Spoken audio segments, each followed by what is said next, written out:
Hi, everyone. Welcome to episode 58 of the Future of Work show. And today we're going to speak about a topic that I've only recently begun to understand. And there's just so much more to go, which is what does it mean to bring in people on the autism spectrum into your workplace? It so happens April is Autism Awareness Month, and I have with me a very special guest today, Ferose, who is a senior vice president at SAP, but is also the founder of the Autism at Work program at SAP. It's a journey that he began about a decade ago, and he's going to have a lot of interesting experiences to share with us. I'm just bringing him back on. Hi, Firoz. Hi, Shalini. So delighted to speak to you. Oh, so happy to have you there. And I absolutely love that entire office of yours, including, the different paintings you have. It's just so beautiful. Thank you so much. Most people ask me if that's a fake background or a real one. I just want to tell them that is a real background. It's the background I wish I had, except that mine is virtual. Yeah, So thank you. thank you so much, Feroz. I really appreciate it. And this is one dimension of diversity that, in general, there hasn't been as much conversation as perhaps some of the other dimensions of diversity.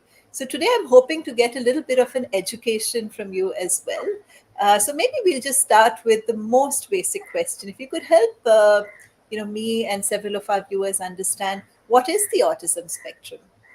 Thank you. Good question. My understanding of what autism is also evolved over time. And one of the challenges about autism is a proper definition is very hard because nobody, as of today, knows what the root cause of autism spectrum is. But to maybe make it extremely simple for the viewers, I would say it is a developmental disorder which manifests itself in a few very specific ways. The first is uh, people who are on the spectrum are very socially challenged. They have typically issues with speech and communication. And the third thing is they end up doing the same things over and over again. So repeated behavior. So this is how it get manifested in. What I've learned over the last few years is that it is more of a neuromotor disorder, which means if your brain is thinking something, it and it has to coordinate with your say hands, that coordination doesn't happen. So it's a neuro, which is a brain, with a coordination with your hand or any other part, which requires motor skills, that is disconnected. Which means if I have a glass of water, if you think that you have to drink that glass of water, it's very easy. Your brain has given a signal to your hand, and your hand picks up and you drink it. It seems very natural to us. But people on the spectrum will struggle with that very simple activity because the brain is not necessarily sending the signals to the hand to finish that activity. So I would say it's a neuromotor disorder which manifests itself in multiple ways, like I mentioned. Firoz, what got you started on this journey? Like, what made you think about starting this as a program? Yeah, I mean, I have to rewind back to maybe the year 2010, and it was a personal situation. In 2010, I was based in Bangalore. I was a managing director of SAP Labs in India. And my son, Vivan, at that time was, I would say, around 15 months old.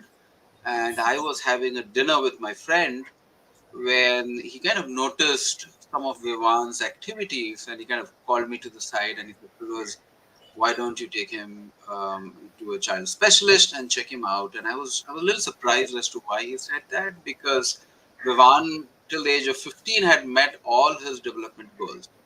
So we hadn't noticed anything different with him. And he said, no, he noticed a few things. And one of them was that he was not making eye contact and he was basically looking at the wheels of the trolley over and over again, right? And then he also had a device and he was watching the same song on repeat mode. So he had noticed that, and he had a son on the autism spectrum. So obviously he could sense it very quickly. And he said, "I would just ask you to, get your son tested." And when I said this to my wife, Dipali, she was not amused at all. She was like, "No, Vivan is perfect. Like every parent, we believe our children are perfect." But like everybody else, the first doctor that I went to was Dr. Google. So I went home and Googled what is autism, and then I looked into what are the characteristics of autism. And when I went through the number of things that it mentioned, which included lack of eye contact, repeated behavior, sometimes they walk on toes, and they are not responding to their name. So if I called Vivan, he would not look back. So some of these were very clearly mentioned as characteristics of people on the spectrum. And when I went through that list, Shalini, by the time I reached the 10th number, and I could literally in my mind put a checkbox against all of them, my heart stopped. And that's when I realized that there was something challenging. And me and my wife then started going to various doctors and therapists. But it took us almost 3 months before we officially got a diagnosis. And I remember when the doctor called me and Dipali into the room and said that I think Devan is on the spectrum. We don't know how severe, or maybe he's severe, maybe he's mild. Time will tell. But maybe you should just start him on some therapies. And I remember going back home and literally locking myself in the room and crying because I just couldn't accept it. And I think one of the things that happened was, and I don't want to generalize, but I think the way men deal with something like that and women deal with it is very different. My wife was pretty matter of fact. She was more like, okay, fine, if this is what it is, maybe we'll let's think about what we should do. I went on a completely opposite direction. I was, you go through those 5 stages of grief, right? So I went from denial to acceptance. It took me some time. So that was basically the start of our journey about and with autism. But once I got to the stage of having accepted it, I really, kind of dug deep into trying to understand what it is and what was happening. So I literally read every possible book, watched every TED talk. I literally traveled around the world trying to meet all the experts. I was very fortunate that I had the access and the network to reach out to a lot of really thought leaders in this space. But really, that was the genesis of my work to, in the autism space. Uh, Specifically about autism at work, and this again is a long story, but I'll kind of talk about a few what I call as defining moments in that Yeah. journey, because I think one of the things I want to be upfront, Shalini, is that I sometimes get too much credit for having started this, and now it's become a worldwide movement. But I always believe that we are all actors in a series of coincidences, right? I mean, you don't, when I look back, I can say this led to this, led to this, and this happened. But at that point, I was just kind of doing something with great intentionality. I was like, I really wanted to understand and do something about it. So I just wanted to put it up there that there was no grand plan to make this a global movement. It just happened, right? Um, so I think the first defining moment for me was, one conversation with a parent. I was trying to talk to a lot of parents who had special needs children and really trying to understand what does their life look like. What are the challenges they face? What keeps them awake at night? And unanimously, every parent told me that what they worry about the most is what happens to the children after they're gone. Right? That's doesn't matter whether you're on the spectrum, any form of Oh, disability. yes. Yeah, as long as they are dependent on you, that's the number one problem. And I think there was one father who told me that his wish is to live one day more than his child, right? And that broke my heart because every parent will know that that's one wish you never have. You don't want to see your child go before you. So that really broke my heart. I'm like, why would somebody wish for that? And the reason was, he said, I don't know what my child could do. Who's there to take care of my child uh, after I'm not there? So that was a real, heart wrenching moment for me. That I could, if I could project myself to the future, I would say that maybe that would happen to me too, right? And so it was a very, that got me much more deeper into it. That this cannot be. As humanity, we can't live with that as a wish. We have to do something about it. So my desire to really change that narrative was very deep rooted, not knowing anything about what to do about it. Yeah. No, thank you so much, Feroz, for sharing, such a personal story as well. Um, I mean, as of course, I mean, you're the expert in this area, but we know that whatever I understand, autism is a very wide spectrum, and people, manifest it very, very differently. Absolutely. Uh, and, like I believe there's a saying that if you know one person on the spectrum, you know one person on the spectrum. So as I understand, it's a very wide variation. Yeah. So I'm wondering, like, how did you start thinking about then creating a program Yeah. that allows people who are on the spectrum to, enter? I mean, SAP is a very corporate Yeah. place, so a corporate sort of workspace, and find, their footing and succeed in a place like that. Yeah. So, during my course of trying to understand the problem and going back to my previous story, one of the reasons that I found that many parents were talking about it was the data showed, at least the US data shows, that 85% of the people on the spectrum are unemployed. Okay. Are unemployed. And, even the 15% are kind of not necessarily in very meaningful tasks. Right? They're doing small tasks here and there, but 85% of them are completely unemployed.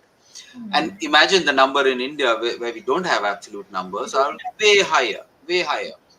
So that was the number one challenge that many parents said, how do you keep our children meaningfully engaged? You can't make them sit at home forever. I mean, they have to do something.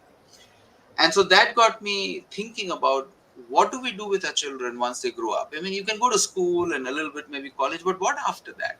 Right? And so while thinking about it, I got connected to this incredible social entrepreneur. His name is Thorkel Sonne, who's based in Denmark, who again has had a son on the spectrum. And he had the same question, and he realized that one of his big insights was that people on the spectrum have certain skills which are very unique. And so, if we provide them the right context, you can maximize that skills for business benefits. And he was very clear on one thing, that hiring people on the autism spectrum is not about charity. It has to provide a specific business benefit. Right? Let's not do it because it sounds good and it looks good. No. Can you provide business value? And I was very inspired by what he did. He started a company called The Specialists. In Danish, it's called Specialist Stern. And he had hired, his company had 100 employees, of which 80 of them were on the spectrum. So he left his job and started this tech company, and it was focused on doing testing work because testing required repeated work. Right? You do the same thing over and over again. They have very high attention for detail. So the specific skills were there. And I was so inspired that me and my assistant, we said, okay, let's go to Denmark and figure this out and see it for ourselves. And so we took a flight to Denmark and spent 2 days at the office. And I was so blown away, Shalini, by what I saw. I said, you know what? If it can happen in Denmark, we can try it ourselves at SAP. And maybe I was young and idealistic and sometimes stupid, so I wouldn't take no for an answer. So I called the HR head and said, you know what? We had a big testing team in SAP at that time. I was in SAP Labs was around 4,000, 5,000 people. Big testing team. I said, why don't we hire some autistic people on the spectrum? And they said, Feroze, this is a crazy idea. I mean, are you smoking? This will not happen. What is autism? Nobody knows. And I said, no, not taking no for an answer. Let's figure this out. It took us 6 months to basically train some of these people on basic tasks. And we hired 3 people on the spectrum and as contract employees because we didn't know whether it would work or not. Right, right. But they had basic education. They knew how to browse on the internet, but we trained them over 6 months. and we found that we had enough data to prove that they were as good or even sometimes better than some of our best engineers. They were very focused. You give them a task, they will do it meticulously. The success rates of these test cases were close to 100%. So we had multiple metrics to show that they were as good as anybody else, and that gave that basically started something which eventually became the Autism at Work program. But after that, also, I think there are a lot of things that happened, which when I look back, is nothing but that the world somehow conspired to make it happen. I often say, good people came with good intentions, and magic happened. Well, I mean, that sounds beautiful, Firoz. Firoz, if there's an organization that wants to, start off on this path, can you say a little bit about what should be their first few steps? What should they start thinking of first? Yeah, I think the first is to really understand that a lot of strengths and weaknesses is pure contextual, right? So what is seen as strength in one context can become weakness in a different context. What is weakness in one context can be seen as a strength in another context. I It's a love that, by the way. I'm a firm believer in that. So, Yeah, yeah, yes. yeah. So the problem with disability is that our narrative is always centered around weakness, right? So if a person is blind, you'll always focus on the fact that he can't see, but you're not talking about the fact that he can hear better than everybody else, right? So instead of focusing on what you cannot do, if you can shift and start thinking about what that person can do better than everybody else, you just figure out what is it that they can do. And in autism, instead of focusing on the fact that they have social issues, communication issues, if you focus on the fact that they are very high focus, they are often extremely honest, they will do the same things over and over again, they don't get bored, and if you can focus on those strengths and figure out tasks that fits into that strength, I think you could completely find ways to include them in the workforce. I think we have to do recruitment upside down. Okay, the traditional I like the upside down view. complete, completely upside down. I mean, Say that's more. what. What does that mean? Yeah, I'll tell you. In this traditional recruitment system, what happens is you say, "Here are the skills that I'm looking for," and you are trying to hire people who fits into the skills.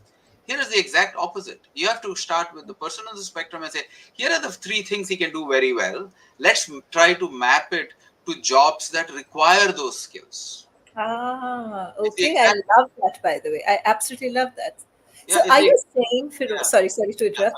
Are yeah, you saying that, I mean, you spoke about the first thing is this mindset shift that yeah, yeah. instead of focusing on the, It's- things that one cannot do, focus on the things that one can do. yeah, And how this expresses itself in the hiring process is that once you have an understanding of what the person's strengths are, yeah. you sort of almost reverse map it to which roles would Absolutely, these strengths have the best opportunity to express themselves. So absolutely. is that's the understanding? Got it. Yeah, I'll tell you. I'll give you two or three fascinating stories that I have heard, which is like incredible because these are all been interesting case studies. The first one I want to say is, which is very interesting, is pig farming in Australia. Okay, so this was a very interesting use case where, again, in this case, the owner had a pig farm and he had a child on the spectrum, you know, couldn't get any jobs, and finally he found that people on the spectrum have very high degrees of empathy. They're very very close to animals. They seem to have their own language with animals. So a pig farm where most people don't want to work, the people on the autism spectrum are very happy to work there. And as soon as these animals have some sense of anxiety or some challenging situations, the people on the spectrum are able to figure those signals very early. And so I think there are this pig farm in Australia has hired many people on the spectrum. I'm like, what? You never think about that pig Yeah, farm. yeah, it's an unusual. So, as I understand it, Feroz, SAP Autism at Work program has now expanded to build an ecosystem around it Yeah, with yeah, many other organizations joining in. Can you give like a sense of what kinds of roles are people often hired into, where there's much more opportunity for their strengths to be expressed? Very good question. When we started it, we obviously started with testing because that's what I had seen in Denmark. So we said, let's do testing. But the interesting thing is, we today have 220 people worldwide who are all on the autism spectrum, and maybe another 200 plus who have done part-time jobs. I'm talking about 220 full-time people in 10 Hmm. countries. And So we have 400 more than, plus people. yeah, and we have more than 20 different roles. So while we started with testing, we even have people in development, in operations, in even in sales. So I think the problem is sometimes stereotyping, right? When we started with Yeah. testing, everybody said, oh, they can only do testing. I said, no, that's how we started it. They can actually, every child on the spectrum is Yeah. different, so you have to start with what their skills and strengths are and map backwards to roles that they can do. I um, love that. I absolutely love that. And I'm just going to repeat what you just said because I want to make sure nobody misses this. The fact that everyone on the spectrum is so different. yeah, And therefore, the roles in which their strengths might be expressed could be very varied. And as absolutely. you said, in your 400 plus people just at SAP, it maps across so many different functions because each individual is different. And I'm going to connect this to something you just said, that it's an upside down hiring process. So, once you've decided to, explore an opportunity with somebody, then it's a question of first understanding where their strengths are and then seeing, okay, so where within the organization. I love this. I love this, Ferose. Thank you. Honestly, thank you. Are there many work practices that need to change in order to Oh yeah. integrate people? Yeah. Oh, absolutely. I mean, I'll tell you, Shalini, the biggest challenge that I had, even within SAP, was the recruitment team, because the recruitment team was fixed in a certain method of hiring. Give me the skill set, I will do a search, I'll figure out the people. Here we are asking them to change the entire recruitment process. And that's the hardest part, right? Hmm. The Hmm. second is, when we do recruitment, the two skills that we look for in a person is communication skills and the ability to work in teams. People on the spectrum cannot do both of them. They are very non-social. They cannot work actually in teams. They want to be given individual tasks. And the second is they're not very communicative. I'm not saying all of them are not, but many of them have challenges with communication. Yeah, yeah, many of So them. yeah, so those two skills which you immediately look for in a recruitment process, they will not ever succeed in any interview process. So you have to interview completely differently. So the way we did was not to bring them into an interview room because they get very anxious, so they cannot perform. So what we used to do was we used to give them Lego blocks, and there was a certain methodology that you give them a task and say, okay, build this Lego block, and based on how they did it, we could map it to what their strengths are. Is he good in development work? Is he good in coding? Is he good in testing? Is he good in operations tasks? So it was a completely different way of selection, because you wanted them to feel at home and not to be stressed out about the whole process. So you have to kind of make it like a game for them, and then you can figure out what they are good at. And once you know what they are good at, you can map it to tasks in the organization. It was a completely radical idea when we started. It is very different. So I'm going to ask a question. I don't know if you like my question, No, but please. I'm wondering, would that not be a little odd though? Like, there's so many people on the spectrum with very high IQ as well, and those with very deep interests and who might know a topic like much more depth than perhaps many others. So wouldn't it sort of be a little odd to ask them to, Yeah. build Lego? Like, Yeah. how does that work? Yeah. So again, I think you have to understand that uh, you know it is a spectrum, and we have people at SAP who have double masters, double PhDs. Okay, they are extremely high functional people. Yeah. My friend Temple Grandin, who's like the icon in the autism world, she jokingly said that 50% of Silicon Valley are people on the spectrum. I mean, that's her that's her statement. In the sense that anybody who's very high functional, Yeah. geeky, is sometimes non-social. You miss, many people are saying, oh, I'm also on the spectrum. So it's a wide range that we are talking about. The example that I gave was people who, most of the Yeah. people on the spectrum have severe anxiety issues, many of them, right? So a traditional interview process is very difficult for them. At least the Get ones that that. we hired at SAP, we found that is a very hard thing. They will not be able to perform at their best. So you have to make it, you have to go where they are, then asking them to come to our side. By the way, I love that. In the pre-interview, when you said you have to go where they are, I just love that. I think that's such a good philosophy of life in general. Yeah, That yeah, absolutely love that. So I understand, Firoz, that you know at the the Autism Appeal program, there's a little bit of a transition that the team does to help people who may not have had a corporate experience, or this might be too different a world for them, to prepare them before they are. Can you talk a little bit about what that yeah. process is like? Yeah, I think the preparation has to be done both ways, right? Even for the people who are coming to the workforce, and most of the people on the spectrum when we hired at SAP in India, at least, were all coming to the workforce for the first time. They were never got a regular job. So one was to prepare these people who are on the spectrum. That required a lot of effort, but also to prepare our own teams to tell that, okay, now we have colleagues who are different, they behave differently, they have certain specific challenges, and what are the accommodations that are required that we need to make them, make them perform at their highest potential. So in every case, we mapped them with a buddy, and the buddy was literally the one person who would ensure that the person is taken care. Small things like taking the person to the cafeteria or bringing food to them, because cafeteria is very loud and crowded and they may not be feel at home. So how does that person eat? So the buddy will sometimes get food for them. Then we had one challenge where once one of the employees on the spectrum used to take the office bus to come to office, and one day I got a call from the mother saying, my daughter has not come back home in the same bus. And really, it was a panic call for all Yeah. of us, including me. Like, what happened?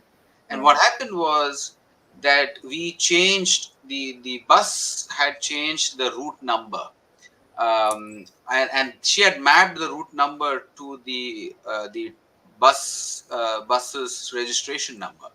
As soon as that changed in her mind, that didn't map well, so she ended up taking a different bus. And so because they go by structure, if you disrupt the structure, they just don't know what is happening, right? So those are things that we kind of learned on the job. Oh, if something changes, you have to keep them informed, because they just don't have the ability to change on the fly, which most of us can do it. So there's a lot of small accommodations that we need to make to ensure that they are seen as part of the team. But here is the most fascinating thing, Shalini, that happened. The team that hired the people on the spectrum, the most number of people on the spectrum, we saw a significant improvement in their employee engagement over a period of a year. Now, I'm not making a direct correlation that it is only because of that, but I had, the buddies, they would say, I feel I'm giving so much more. I feel at home. I feel like I have a child at home. Now I have a child in the office. So many of them started feeling a sense of deeper meaning to what they are doing at home, right? At office. And I was like, wow, that is interesting. Those are the intangibles which are also so important. It's not just the business outcomes, but the intangibles are also significant. And in some way, I can understand that, Firoz, because there's a lot of data to show a slightly different context, but Yeah, wherever there is a higher uptake of any kind of volunteerism, yeah, yeah, engagement goes up. yeah. So, it just it shifts the way people feel about the work that they do and their Absolutely. whole experience. And of course, it expands, their own horizons, also their own understanding. So Yeah, I can sort of see that. yeah, Now, I understand that the 2019 an Innovation Award went to somebody who was on the spectrum. yes. Can you speak a little bit about what kinds of circumstances, or shall I say, what environment allowed someone to be that successful in an organization like SAP, which is full of super smart people. Yeah, I mean, for me, Shalini, the program started officially, though it was called Autism at Work, I think in 2013, even though we had started before that, but it was called Autism at Work, and we kind of have a trademark for that and all of that in 2013 when it became a strategic initiative of SAP. And believe me, I had so many skeptics until 2019. And I think 2019 was really an inflection point, because in 2019 we have this annual Hasso Plattner Award. Hasso Plattner is the founder of SAP. So every year we give a Hasso Plattner Award to one team who has done some kind of a breakthrough innovation. And that was the first year we made an exception and did not give it to a team, but gave it to an individual. And if you check on YouTube, Hasso Plattner Award 2019, you will see the video. And this person, uh, Nicolas, was given the award. He was from Argentina, and he was hired as part of the Autism at Work program. And I got so many mails that day, and for that day, I said, I have to stop proving it from now onwards. That these people on the spectrum, like everybody else, are capable, have a desire to contribute to something more than what we think they're capable of. And he had done a fantastic innovation, and he won the most prestigious award at SAP, which is called the Hasso Plattner Award. And that was such, I would say it was not just a moment of pride. Sometimes I feel it was a moment Yeah. of relief for me. Right? Okay, now people get it. I hope people get it now, right? And today, to my knowledge, and the last count is more than 100. I think 102 companies have an Autism at Work program across the world.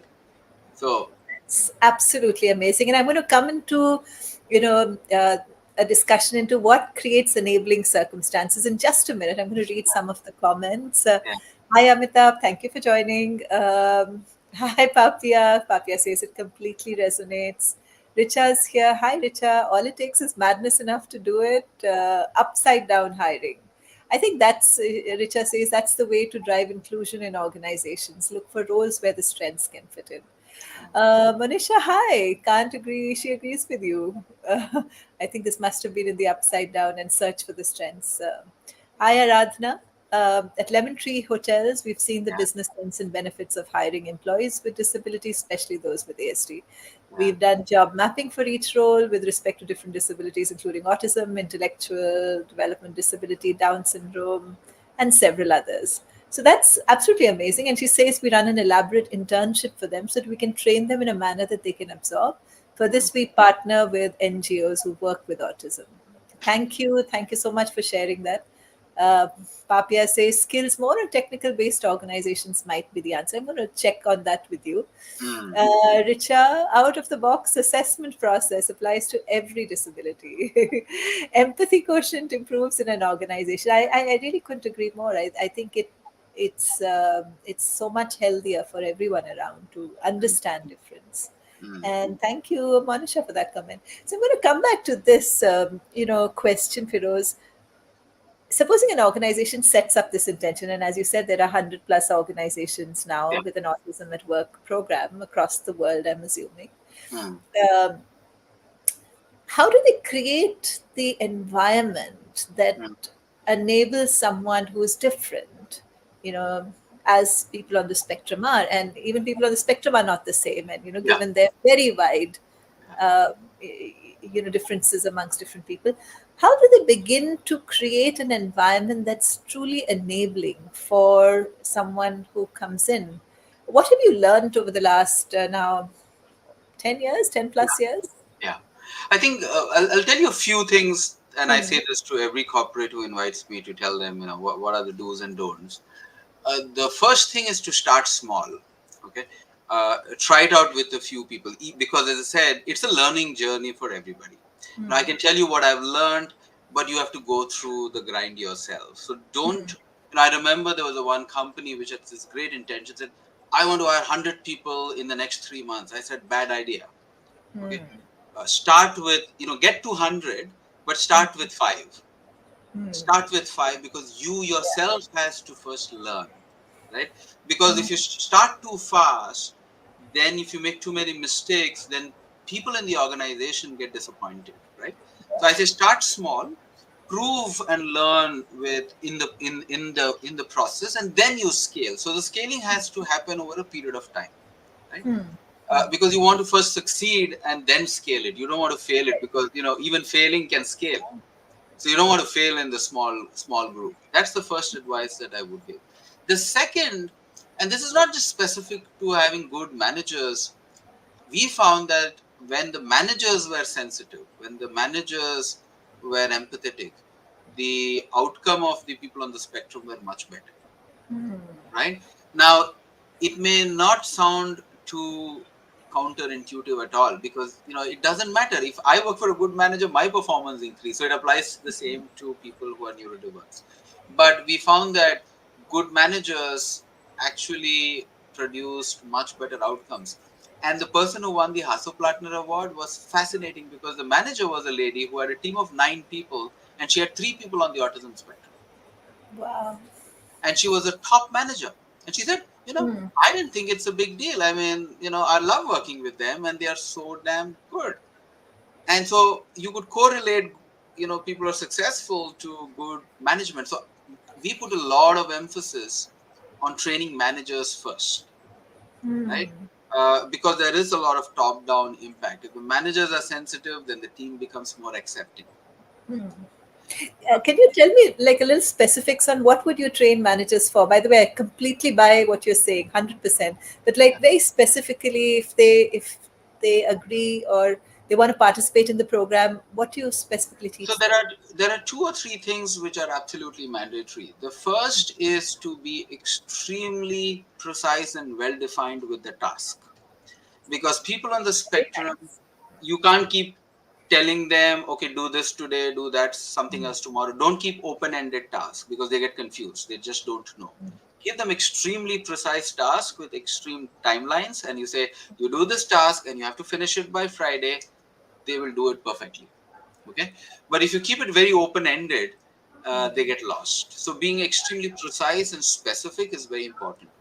Second is they work very differently, in the sense that many of them could have health issues. They could have sometimes anxiety issues. So really give them space. Don't expect them to now work for 8 hours from 9 to 5. Sometimes you have to say, okay, fine, you're not feeling well, you can't function today, no problem, you can go home, right? Some days they may just not work for 8 hours, they may work for 4 hours. You have to remember that when they work, they are extremely productive.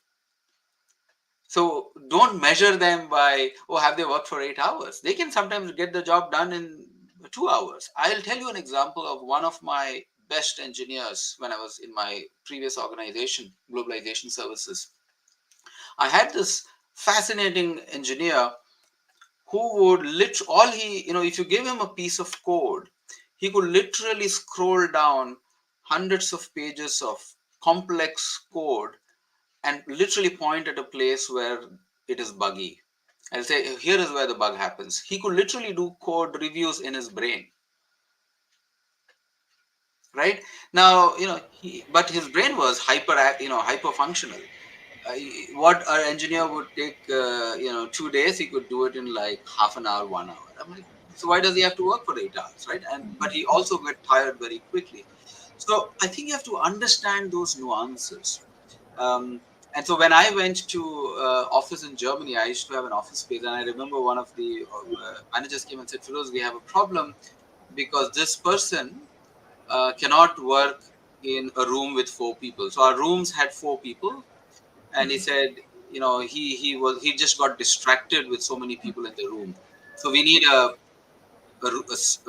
separate room for him, and they didn't have one. And as an SVP, I had a cabin. I said, move him to my cabin. I have no problem. Let him work in my cabin, so it's alone, and he has his space. And I said, I can work with somebody else. I have no issues. You make those small accommodations, they would thrive. I so love what you just shared, Firoz, because I think this is the nuance that more people need to understand, that, sometimes uh, the shift is not measuring work in hours, but in, that person on your team may need more or may need less. Yeah, And that's something for them to figure out, yeah, whether how long should that task take. yeah, And therefore, this orientation shift in managers to say, okay, let's not become too prescriptive that this has to be done, yeah, at this moment, in this space, in this, give yeah, that flexibility of space and time so that, uh, they could do it in whether it's half an hour or double the time, whatever, that whatever time they need yeah, in order to solve that problem. I absolutely love that. And I love the fact that, you speak about the very specifics, because, that's the whole thing about diversity. And I mean, you're the expert, but every dimension is different. yeah, And beyond the very fundamental, sort of mindset towards inclusion, understanding the nuances of every form of diversity is also important, because that's where the real ability to create enablement within the team perhaps comes from. yeah. So And I'll tell you the one big thing which I found in every corporate, and I tell this, and sometimes people don't like me being so direct about it, is I used to say, but so, I go to a corporate and then they say, Feroze, can you come and tell us what you did? And I say, the one thing that every corporate leader makes a mistake is that they will go around telling everybody else to hire a person on the spectrum, but they wouldn't do it themselves. So I remember this particular instance where I was speaking to a corporate, and they said, Feroz, what do I've been telling people to do this. We're not finding enough traction. I said, how big is your team? I said, I have 20 direct reports. I said, how many people on the spectrum do you have? They said, zero. I said, then sorry, this doesn't work. The yeah. first person who hired a person on the spectrum was in my office. So I hired a person on the spectrum in my office when I was the managing director of the company. In my group of assistants, I said, I have to hire, because if I don't walk the talk, Hmm. you are not going to get too far. Because I've seen this happen across organizations. You are very preachy, you all want to look good and say the right things, but if you Hmm. don't do it yourself, sorry, it will not happen, right? Hmm. So I think that if a corporate is genuinely invested in it, check if the CEO has hired somebody on the spectrum. If he has I not, love it. I if love that. if It's it's true of every dimension, by the way. When people speak about, we're an equal opportunities employer, and then you look at the senior team and everybody is exactly the same, you know how far that's actually true. yeah. So Agreed. when I go to corporates, it doesn't take me more than 10 minutes to figure out whether it will work or not. You can look at the senior leaders. If they walk the talk, it will work. Okay. If they preach and show give good speeches, but they don't do it, sorry, it's not going too far. Thank you, Firoz. So before we end our conversation, Firoz, can you share a little bit of like, if someone were just starting out, completely a starter, doesn't know anything much about autism at work or even autism or, hiding on this dimension, what would be like your top 4, 5, ideas that they must sort of work with?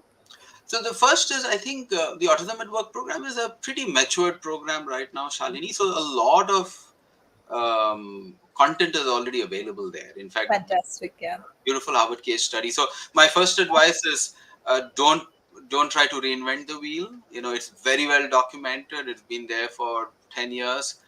Read before you start, and of course speak to a few experts who've done it, because you don't want to redo everything, right? So that's my first thing. Do your groundwork. Second is to go with an open mind. Okay. And not be judgmental. I'm a great believer that curiosity and judgment just don't go hand in hand.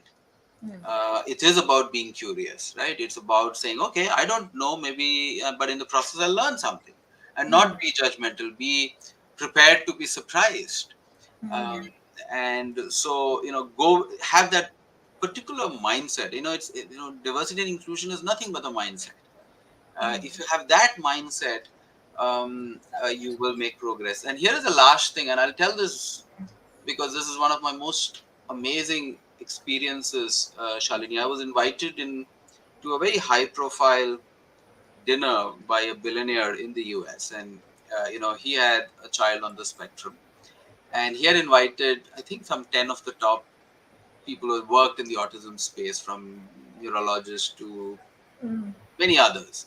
He had invited for a dinner to his home because he wanted to know what is happening and what needs to be done, and he wanted to get all the experts. For some reason, I was invited, and I was sitting with him at dinner next to me, and his house looked like a palace, and his net worth would be multiple $1 billion. Now you're But gonna.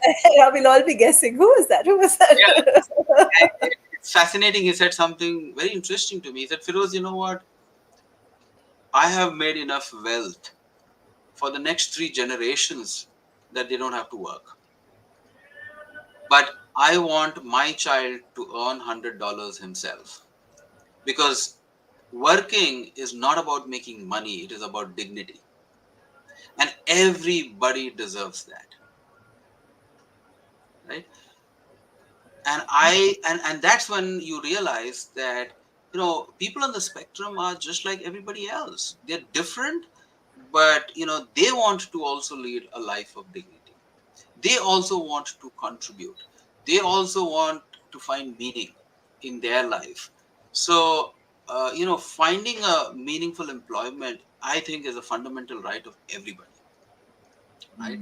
And no organization is doing it, doing a favor by providing employment for people. I think it's the right of every human being. So I think you have to start with that mindset that everybody can contribute something in a meaningful manner, and that's why the tagline of my foundation is "Everyone is good at something." Love that, by the way. I absolutely love that. Everyone is good at something. It makes a lot of sense because that seems to be such a key philosophical mindset Yeah, to be able to even recognize strengths and then be in a place where you create environments that would be enabling for those particular strengths. And I absolutely. think the mindset shift you've spoken about throughout our conversation today is from, okay, this is it, now you fit in, to, okay, this is you, and now let's create that bubble around you that will allow you to be at your best. Yeah, And that means a flexibility in orientation, how work gets done, where, when, time, all of that flexibility there, and the capacity to make the accommodations necessary. I mean, calling them accommodations, but all it means is differences, different spaces necessary for. And I'm sure that that fundamental mindset, while it perhaps you need it more strongly for people who are diverse in some way, including on the spectrum, it's fundamental to inclusive leadership in general. Just absolutely. recognize strengths, be able to create environments that are enabling for them, and like you said, this whole recognition that everybody is good at something. Yeah, It's our job as good leaders to find that something and create that environment for them. So, thank you absolutely. so much. Thank you so much, Feroz. Really loved our conversation today. Thank you so much for joining. We really appreciate it. Thank you so much, Shalini. It was a pleasure speaking to you. Thank you. So, we're going to end today's conversation here, but this is part two of a four-part series on diversity and inclusion. My partner in this has been Richa Bansal at Sarthi, whom we spoke with last week. Today, our conversation has been on autism at work with Feroz. Next week, we're going to speak with Madhu, who works at Amazon, to look at what does it mean to work, and hire people who are in the blind, low vision space. So do stay tuned for this, and thank you for now.